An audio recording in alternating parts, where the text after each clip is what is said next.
Iran, America யுத்தம் 2க்கு 2 வலுவா தான் அடிச்சுக்கிட்டு இருந்தார்கள். அதாவது அமெரிக்கா ஒரு அடி எப்படின்னா, ஈரான் ஒரு அடி. அமெரிக்கால ஏன்னு கேட்கக்கூடாது. அமெரிக்கால அடியே விழுகாது. அமெரிக்காவோட நட்பு நாடுகளுக்கு தான் அடி விழுகும். அமெரிக்காவோட நட்பு நாடுகள் அப்படிங்கிறது இந்த விவகாரத்துல எல்லாரும் ஈரான் ஒரு தெளிவான ஒரு மைலேஜ்ல தான் இருந்துச்சு. ஆனா அது பூராமே முந்தா நாள் இரவு வரை. முந்தா நாள் இரவு அவர்களோட செக்யூரிட்டி ஹெட்டோட சீஃப தட்டி தூக்குனதுக்கு அப்புறம் யாரு? லாரிஜானிய தூக்குனதுக்கு அப்புறம், ஆட்டம் இப்ப மாறிப்போச்சு. உண்மையிலேயே ஈரான் பலமா இருக்கா? இல்ல இல்லையா? அப்படிங்கிறதே இனி வருங்காலங்கள்ல தான் தெரியும். காரணம் என்ன அப்பன்னா, முக்கியமான ஆட்கள் ஏற்கனவே 1 டசன் இல்ல.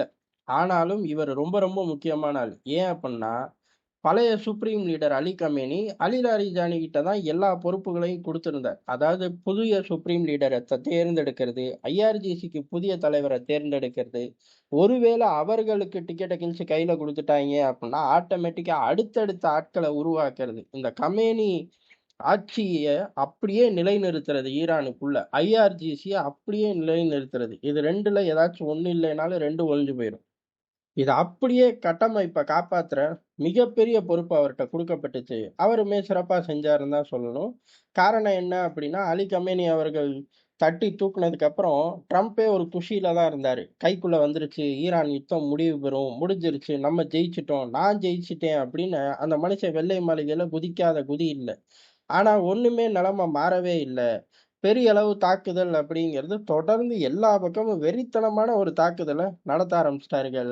அதுக்கடுத்து சுப்ரீம் லீடரே இல்ல, ஈரான் பணிஞ்சிரும் வரும் சில மணி நேரங்கள்ல அப்படின்னு சொல்லும்போது, சுப்ரீம் லீடர தேர்ந்தெடுக்கக்கூடிய பணி தொடருது, தொடர்ந்துருச்சு அப்படின்னு சொல்லி லாரிஜானி ஸ்டேட்மெண்ட் விடுறார்.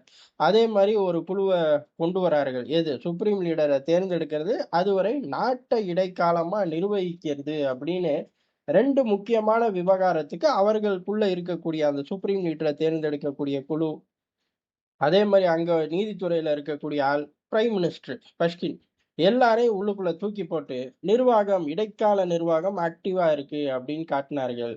அதே மாரி இடைக்கால சுப்ரீம் லீடர் ஆரிஃப் அப்படின்னு ஒருத்தர காட்டினார்கள். அதுக்கடுத்து சுப்ரீம் லீடர் அப்படின்னு முஸ்தபா கமேனிய காட்டினார்கள்.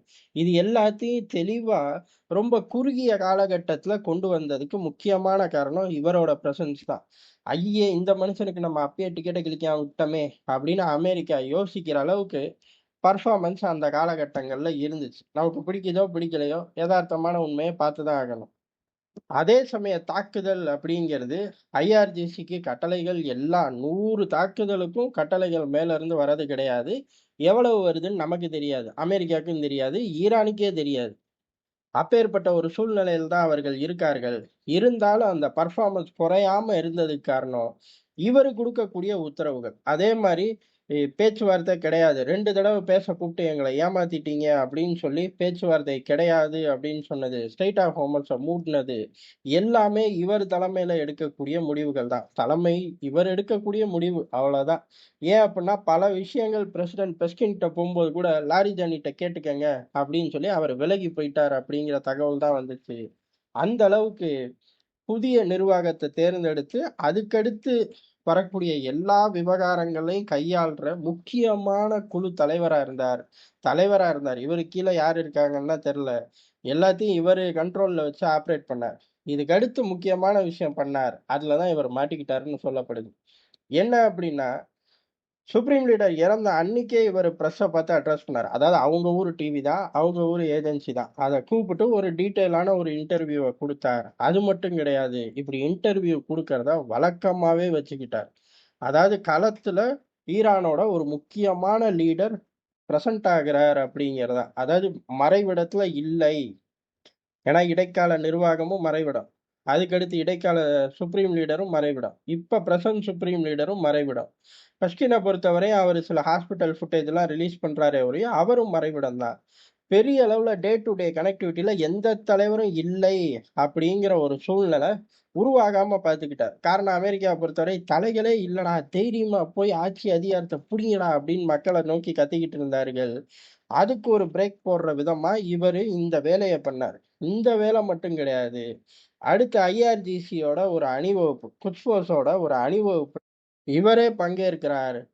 யுத்தம் நடக்கக்கூடிய ஈரானோட தலைநகரோட வீதிகள்ல அந்த ஊர்வலம் போகுது. அதுல இவரும் பங்கேற்கிறார். முக்கியமான ஆட்களும் பங்கேற்கிறார்கள். எப்படி அந்த ரூட்டுக்கு வந்தார்? அங்கருந்து எப்படி சேஃபா எக்ஸிட் ஆனார்? அப்படிங்கிறதெல்லாம் பெரிய அளவுல பிடிபடாதபடி தன்னோட பிரசன்ஸ ஸ்ட்ராங்கா இன்கிரீஸ் பண்ணார்.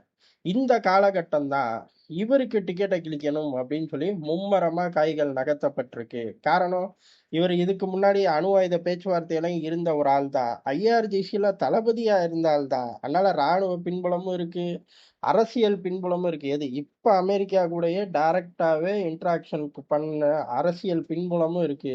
அதுக்கடுத்து அவர்களோட நிர்வாகத்துல எல்லா பகுதிகள்லயும் இருந்திருக்காரு. என்ன பிரசிடென்ட் எலெக்ஷன்ல போட்டி போடணும் அப்படிங்கும்போது மட்டும் ரிஜெக்ட் ஆயிட்டாரே ஒழிய, அது ஏன் என்னன்னு தெரியல. காரணம் அது உள்ளூர் அரசியல் அப்படின்னா அந்த காலங்கள்ல நம்ம ஃபோக்கஸ் பண்ணல. இப்ப போய் என்கிட்ட டேட்டா எடுக்கிறது. ஐயா சாமி நீ டேட்டா எடுக்கிறேன்னு 2 நாள் ஓடி போயிறாத அப்படின்னு நம்ம ஆட்களே திட்டுவார்கள்.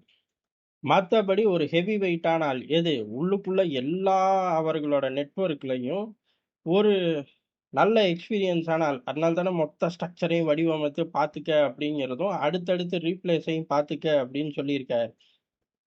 இப்ப இது எல்லாம் போச்சு. இவர் இந்த வெளிப்படையான நடமாட்டத்த இன்கிரீஸ் பண்ணதுக்கு அப்புறம் தான், இவர வேட்டையாடுறதும் ரொம்ப சுலபமா போயிருச்சு. ஏன்னா, இவர் ஐஆர்ஜிசி கமாண்டர் அப்படிங்கிறனால, பாதுகாப்பு அப்படிங்கிறது பலமா இருக்கும். இவரோட மூக்கல் அப்படிங்கிறதும் பெரிய அளவு கண்காணிக்க முடியாத லெவல்ல தான் இருந்துச்சு. ஆனா, இவர் பிரசன்ஸ கணிசமா இன்கிரீஸ் பண்றார். காரணம் என்ன? அப்பதான் நாடு தப்பிக்கும்.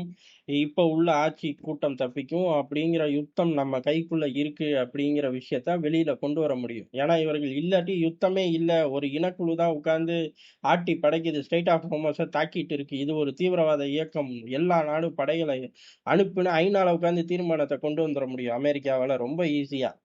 அப்புறம் நாடுகளே அனுப்பாட்டி ஐநா அமைதி படை அப்படின்னு சொல்லி எல்லா நாடுகளும் தான் அங்க படைகள குடுத்திருக்கு. அந்த படைய கொண்டு வந்து வச்சுருவாய்ங்க இலவசமா.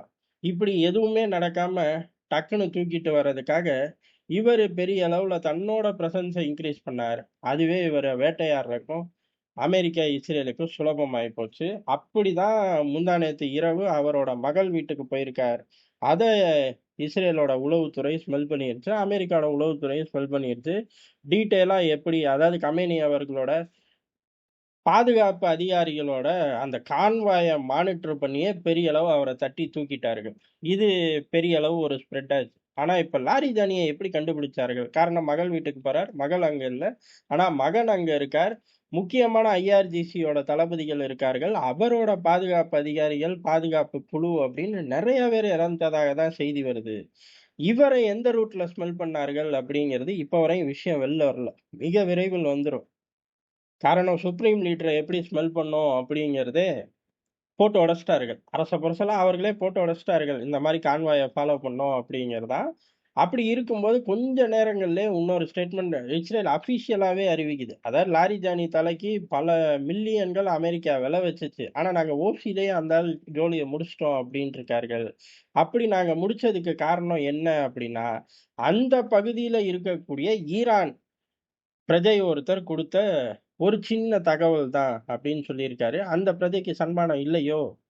கணக்கு எப்படின்னு தெர்ல.